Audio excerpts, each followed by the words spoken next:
Lamentations, chapitre 1. Et quoi? Elle est assise solitaire, cette ville si peuplée. Elle est semblable à une veuve. Grande entre les nations, souveraine parmi les États, elle est réduite à la servitude. Elle pleure durant la nuit, et ses joues sont couvertes de larmes. De tous ceux qui l'aimaient, nul ne la console. Tous ses amis lui sont devenus infidèles, ils sont devenus ses ennemis. Juda est en exil, victime de l'oppression et d'une grande servitude. Il habite au milieu des nations, et il n'y trouve point de repos. Tous ses persécuteurs l'ont surpris dans l'angoisse. Les chemins de Sion sont dans le deuil, car on ne va plus aux fêtes. Toutes ses portes sont désertes, ses sacrificateurs gémissent, ses vierges sont affligées, et elle est remplie d'amertume. Ses oppresseurs triomphent, ses ennemis sont en paix. Car l'Éternel l'a humiliée à cause de la multitude de ses péchés. Ses enfants ont marché captifs devant l'oppresseur. La fille de Sion a perdu toute sa gloire.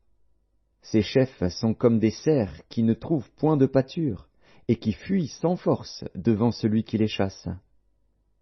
Au jour de sa détresse et de sa misère, Jérusalem s'est souvenue de tous les biens dès longtemps son partage, quand son peuple est tombé sans secours sous la main de l'oppresseur. Ses ennemis l'ont vu, et ils ont ri de sa chute. Jérusalem a multiplié ses péchés, c'est pourquoi elle est un objet d'aversion. Tous ceux qui l'honoraient la méprisent, en voyant sa nudité. Elle-même soupire, et détourne la face. La souillure était dans les pans de sa robe, et elle ne songeait pas à sa fin. Elle est tombée d'une manière étonnante, et nul ne la console.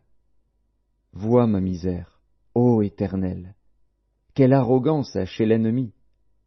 L'oppresseur a étendu la main sur tout ce qu'elle avait de précieux. Elle a vu pénétrer dans son sanctuaire les nations auxquelles tu avais défendu d'entrer dans ton assemblée. Tout son peuple soupire, il cherche du pain.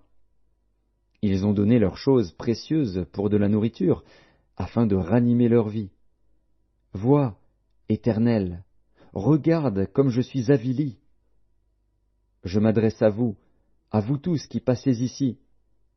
Regardez et voyez s'il est une douleur pareille à ma douleur, à celle dont j'ai été frappé.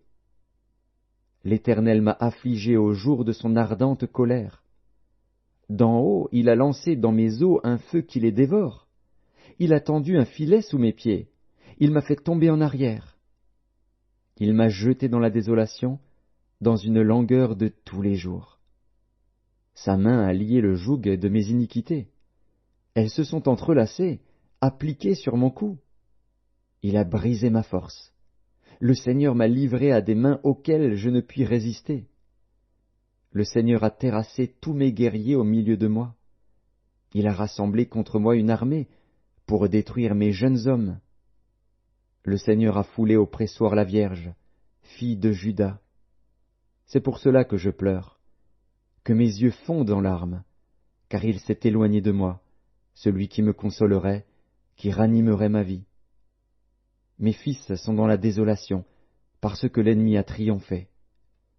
Sion a étendu les mains, et personne ne l'a consolé.